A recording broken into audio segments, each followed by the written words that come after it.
from Tara of RepublicanDirtyTricks.com. Tara writes, "Hi, Mike and Kathy. Sometimes the stress of having to share the same air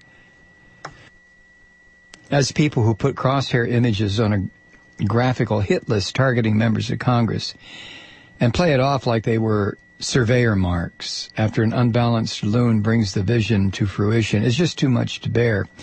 When Palin released her statement saying the gun sites were now surveyor marks, knowing that she was clearly lying and had at one time proudly tweeted about her bullseye map, I had to say to myself, does this woman think everyone is an idiot?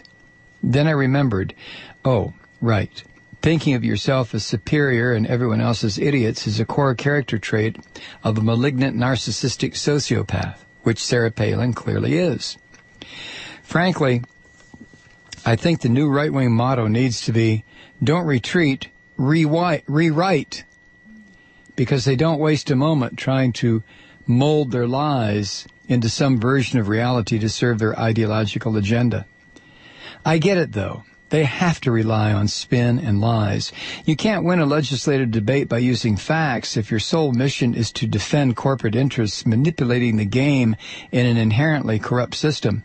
You have to use paranoia. You have to make up things about death panels. You have to play semantic games labeling every initiative that seeks to tamp down corporate power as job-killing and freedom-hating. It matters not that the rhetoric is based in outright fiction. But once they throw those hooks in the water, they shouldn't be surprised if some nutter takes the bait. They don't have the moral high ground, so they need to try and grab the narrative. Besides furiously trying to label Jared Loughner as a left-wing radical, Republicans aren't missing the opportunity to propagate the disingenuous Hitler was a liberal meme, citing Mein Kampf on his reading list, Loughner's, as if it was a liberal tome. They know that all they have to do is say it, and some people will believe it. Meanwhile, they conveniently neglect to mention Ayn Rand's We the Living made the list because it doesn't fit their misleading agenda. The pattern is clear.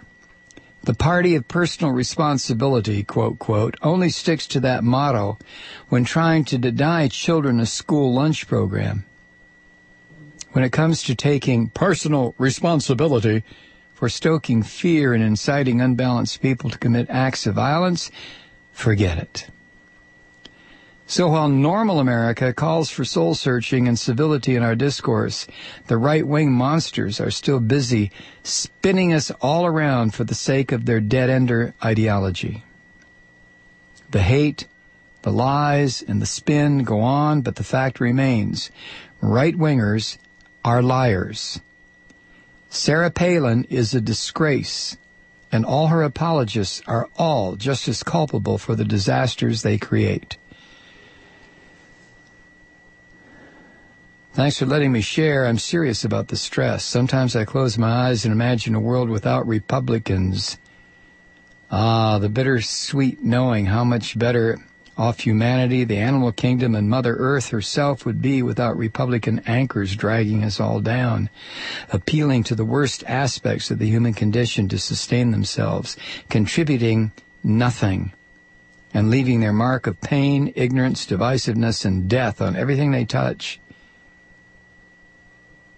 Hopefully one day humanity will evolve, and Republicans will once and for all be left on the dung heap of history, where all greed-centered, ignorance-promoting, divisive collection of ghouls eventually wind up.